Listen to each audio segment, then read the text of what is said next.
Hi, welcome to A1.1 Water for IB Biology. This is the biology guide for SL. By all means pause it and read through, or you might want to stop the video as we go and refer back to the biology guide. You might also want to use this in your revision as a revision checklist. And this is the HL guide. There's not very much for HL in this section.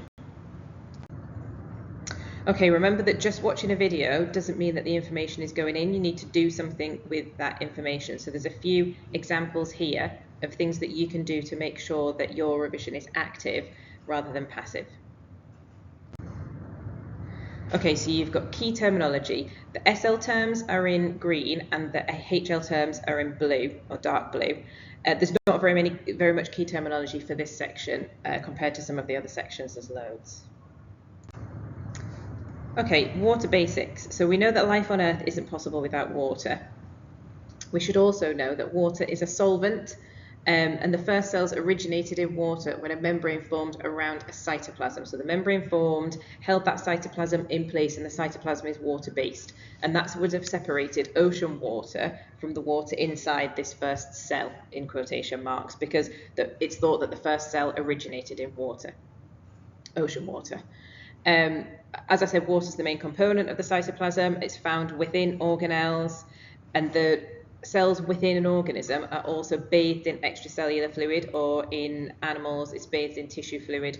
So there's no cell that would be dry on the outside. There's always going to be fluid on the outside of it. Water also allows for blood to flow around the body, which is useful. So the blood is water-based. It's handy that it's a solvent because things can dissolve in the blood and we can move those around the body. And water also provides a habitat for aquatic organisms and the basis for aquatic ecosystems. Okay, structure of water molecules. So we can see here that we have an oxygen and two hydrogens. Now they're held together by covalent bonds. You can see here that oxygen has a slight negative charge and the hydrogen has a slight positive charge. That means that water is a polar molecule. So there's an area of water that's negative and there's an area of water that's positive. It makes it a polar molecule, and this is a key property of water. We've also got here a diagram of water molecules joined together. So you can see the covalent bonds between the oxygen and the hydrogen within a single water molecule, and then you can see that the water molecules are held together. So one water molecule is held to another water molecule with hydrogen bonds between the hydrogen of one water molecule and the oxygen of the second water molecule. Obviously there's three water molecules in this diagram.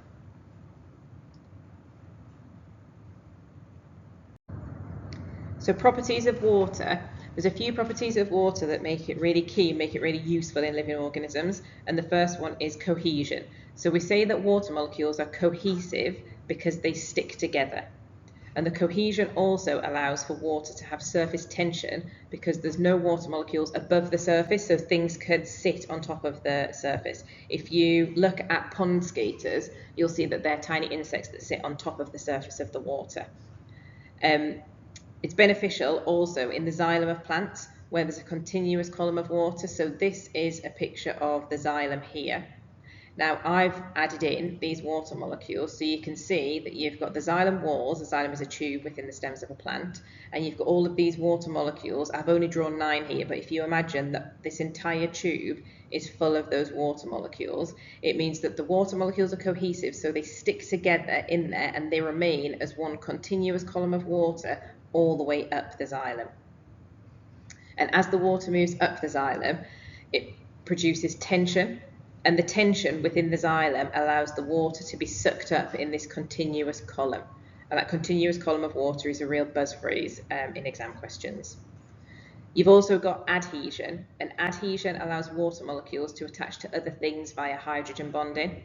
So this is also useful in the xylem of plants because the water molecules not only stick together with cohesion, they also stick to the walls of the xylem. So these water molecules here don't want to be detached from the walls of the xylem. They want to be stuck on there, and this allows them, or this enables them to, when they're moving up, the water molecules will jump up and stay stuck to each other, and they'll all jump to stick to the walls of the xylem as well. Again, allowing for that continuous column of water to be unbroken, because if we introduce an air bubble into the xylem, that continuous column of water will be broken and the water won't be able to be sucked up the plant, and that's an issue because the leaves won't get water for photosynthesis. Water is also a solvent, which we talked about briefly before. Any solution using water as the solvent is called an aqueous solution, and any substance that dissolves in water is known as hydrophilic, and any substance that doesn't dissolve in water is known as hydrophobic. Hydrophilic means water loving. Hydro means water and the philic means loving. Hydrophobic means water hating. So if it doesn't dissolve in water, it's water hating. If it does dissolve, it's water loving.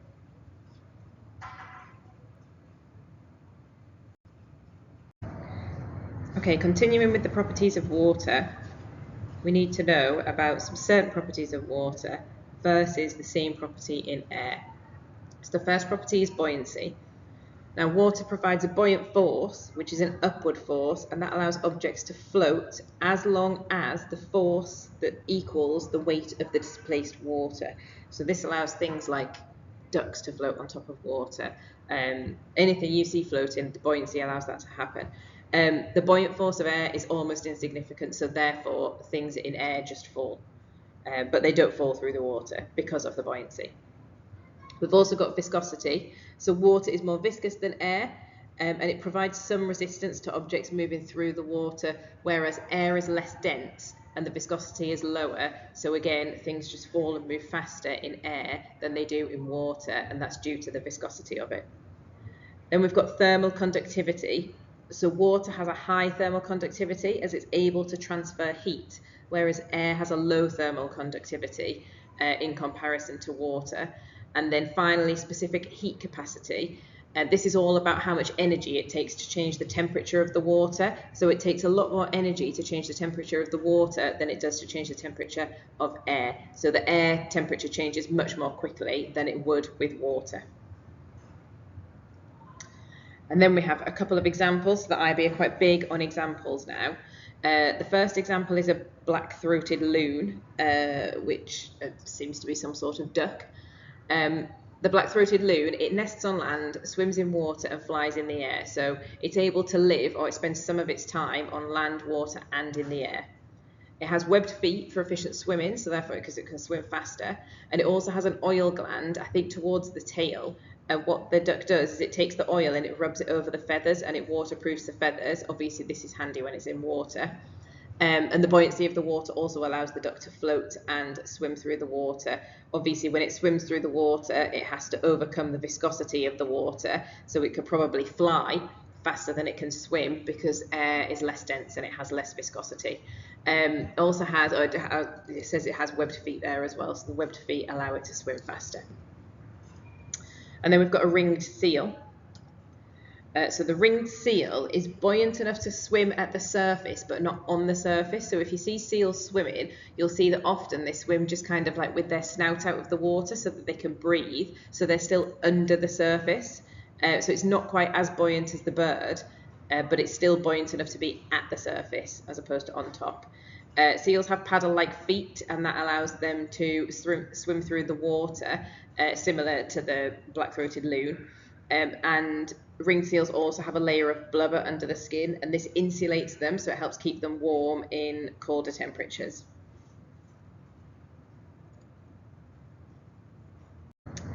Right, this is the HL water section. There's not very much here that we need to know. We need to know about how water originally got to Earth. So in order to understand that, we need to know that there's two forms of water. We've got normal or original water, which contains hydrogen that has no neutrons, and then heavier water has hydrogen with a neutron, and that's called deuterium. Bodies of water on Earth contain a mix of both the normal, the original water, and the heavy water at a ratio that is similar to the ratio that's found in asteroids, so similar to the normal versus heavy water ratio found in asteroids. And because of this, it's thought that asteroids collided with the Earth and brought the initial water to Earth along with hydrated minerals. Now, when that water reached Earth, it was able to remain in its liquid form because Earth is within this Goldilocks zone here. So you can see on the diagram, we've got a habitable zone or a Goldilocks zone.